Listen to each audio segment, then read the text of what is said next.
नमस्कार दोस्तों, स्वागत है आपका हमारे चैनल पे। आज हम बात करेंगे, वैसे तो आपको टाइटल देख के समझ में आ चुका होगा कि हम किस टॉपिक पे जो आज डिस्कस करने वाला है कि 2026 में बीजेपी ने कौन से तरीके अपनाए जिससे उनको इस बार जीत देखने को मिली। चलिए शुरू करते हैं अपनी वीडियो को। तो पश्चिमी बंगाल की राजनीति को अगर आपको समझना है तो आपको ये समझना जरूरी होगा कि बीजेपी 2026 की जीत सिर्फ एक चुनावी जो है जीत नहीं थी।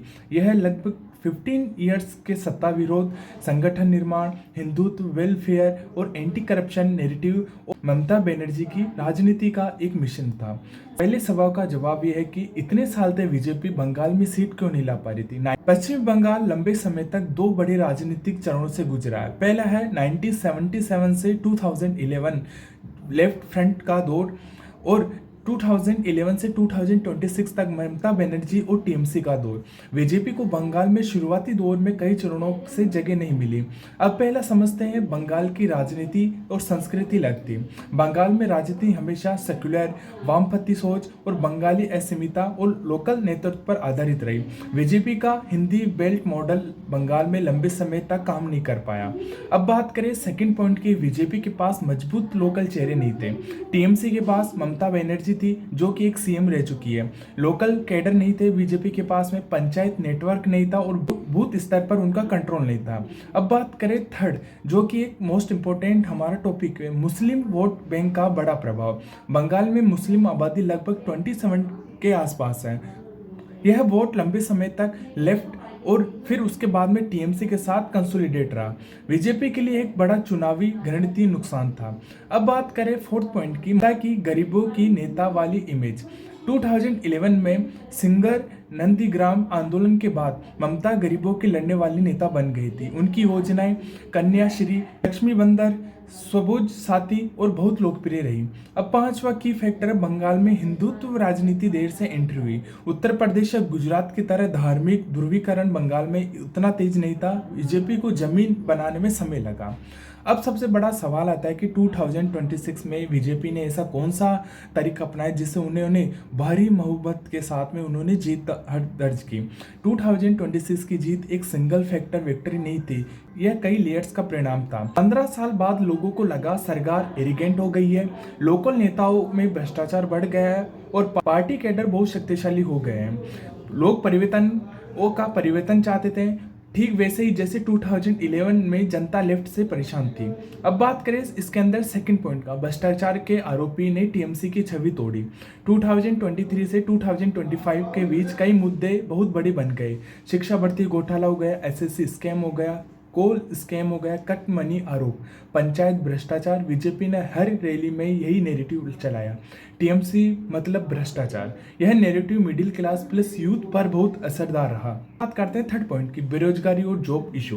बंगाल का एजुकेटेड यूथ लंबे समय से जॉब्स, इंडस्ट्रीज, इन्वेस्टमेंट को लेकर फ्रस्ट्रेट था। टीएमसी कल्चर इंडिया आइडेंटिफाई पर ज़्यादा फोकस करती थी, लेकिन वोटर्स इकोनॉमी इश्यू की तरफ शिफ्ट हो गई। अब बात करें फोर्थ पॉइंट की, Hindu consolidation plus border politics. BJP ने बंगाल में बहुत एग्रेसिवली ये मुद्दे उठाए। Bangladesh infiltrations, border security, Hindu identify, एप्सीमेंट्स पॉलिटिक्स। इससे north Bengal, Matua community, refugee community, urban Hindu voters में बीजेपी का सपोर्ट बढ़ा। अब बात करते पॉइंट 5 की, महिलाओं का वोट शिफ्ट होना। पहले महिलाओं का बड़ा हिस्सा ममता के साथ था, लेकिन law and order, women safety, RG Kar, rape case, local violence जैसे मुद्दे ने प्रिस्क्रिप्शंस बदला। बीजेपी ने इसको एग्रेसिवली कैंपेन किया। अब बात करते हैं मोदी प्लस अमित शाह का मिशन बंगाल। नरेंद्र मोदी और अमित शाह ने बंगाल को प्रेस्टीज बैटल बना दिया। लगातार rallies, tragedy campaigns, cast community, micro management, welfare promises, seventh पे कमीशन प्रोमिस ने बीजेपी को मोमेंटम दिया। अब बात करते हैं हमारे एक टीएमसी का, बंगाल प्राइड नेरेटिव इस बार कमजोर क्यों पड़ गया।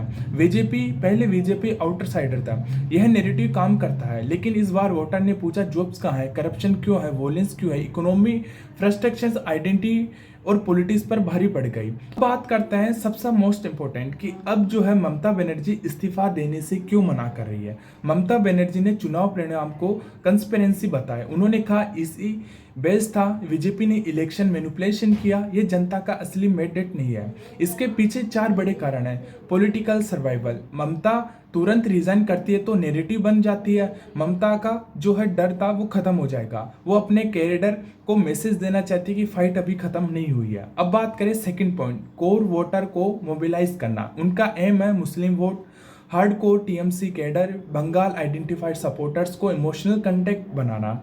अब बात करें थर्ड पॉइंट की, इलेक्शन प्रोसेस पर सवाल उठाकर मोरल ग्राउंड लेना। वो फ्यूचर अपोजिट यूनिटी के लिए नैरेटिव बना रही है कि डेमोक्रेसी खतरे के अंदर है। अब बात करते हैं इसी में लीगल कंसिस्टेंटली डिले स्ट्रेटेजी। तकनीकी रूप से केयर टेकर सीएम कुछ समय तक रह सकती है, लेकिन अगर दूसरी पार्टी मेजोरिटी प्रूव कर दे तो इवेंचुअली सरकार बदलनी ही पड़ेगी आपको। ओवरऑल फाइनल प्रिडिक्ट निकालता हूं तो 2026 में बीजेपी की जीत सिर्फ हिंदुत्व की जीत नहीं है, यह कॉम्बिनेशन था एंटी इकोनोब्लेसी, करप्शन एंगर का, हिंदू कंसोलिडेशन का, वुमेन वोटरशिप का, यूथ अनएम्प्लॉयमेंट का, स्ट्रॉन्ग ऑर्गेनाइजेशन का, मोदी शाह स्ट्रेटेजी रही इसके अंदर, और वीकनिंग टीएमसी नैरेटिव, और सबसे बड़ा बंगाल के वोटर चेंज चाहते थे, ठीक वैसे ही जैसे 2011 में लेफ्ट को हटाया था। अब 2026 में वही साइकिल जो है टीएमसी के साथ हुआ, और यही जो था होना था, क्योंकि पश्चिमी बंगाल में ममता ने बहुत ज़्यादा जो है वॉयलेंस फैला रखा था। अगर आपको वीडियो पसंद आए तो लाइक करना, चैनल को सब्सक्राइब करना। मिलते हैं किसी वीडियो के साथ में, बने रहे हमारे चैनल पे।